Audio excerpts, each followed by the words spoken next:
Israel ने आखिरकार 25 दिन बाद ईरान पर जबरदस्त पलटवार कर अपना बदला पूरा किया। इजरायल ने ईरान की राजधानी तेहरान समेत 4 शहरों पर हमला करने का दावा किया। बताया जाता है कि इजरायल के निशाने पर ईरान के सैन्य ठिकाने भी रहे। खास बात है कि पीएम नेतन्याहू खुद ईरान पर हमले की मॉनिटरिंग कर रहे थे। उसके साथ रक्षा मंत्री योव गैलेंट भी मौजूद थे। बता दें कि 1 अक्टूबर को ईरान ने इजरायल पर हमला किया था।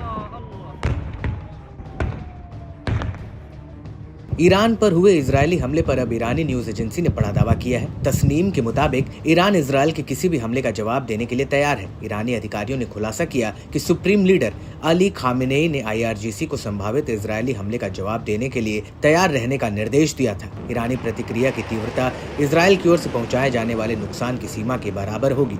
वहीं न्यूज एजेंसी स्पुतनिक के मुताबिक यदि इजरायली हमलों से गंभीर नुकसान या महत्वपूर्ण मानवीय क्षति होती है तो ईरान इजरायल पर 1000 बैलिस्टिक मिसाइलें दाग सकता है। यदि इजरायल हमले कुछ सैन्य ठिकानों या हथियार डिपो तक सीमित है तो ईरान गंभीर रूप से जवाब नहीं दे सकता। यदि इजरायल तेल रिफाइनरी, ऊर्जा सुविधाओं या परमाणु साइटों को निशाना बनाता है या ईरानी नेताओं की हत्या करता है तो ईरान इसे कठोर प्रतिशोध की ओर ले जाएगा। प्रतिक्रिया के बाकी विकल्पों में ईरान समर्थक समूहों के हमले बढ़ाना और वैश्विक ऊर्जा सप्लाई और शिपिंग को बाधित करना शामिल है।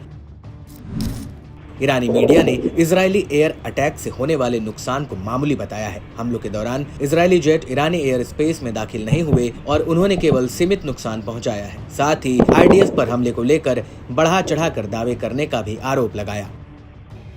न्यूज एजेंसी तस्नीम ने उन रिपोर्टों को खारिज किया जिनमें कहा गया कि हमले में सैकड़ों इजरायली प्लेन शामिल थे। ईरानी सांसद अहमद अज्जाम ने कहा, हमने अपने बचाव करने का अधिकार है, हम उसी के अनुसार जवाब देंगे। हम एक प्रमुख सिद्धांत का पालन करेंगे, हम झिझक या जल्दबाजी में काम नहीं करेंगे। ईरान के विदेश मंत्रालय ने कहा कि ईरान आत्मरक्षा के अधिकार के तहत विदेशी हमलों के खिलाफ बचाव करने का हकदार और बाध्य है। ईरान अपनी सुरक्षा और महत्वपूर्ण हितों की रक्षा के लिए जिम्मेदारियों को स्वीकार करता है।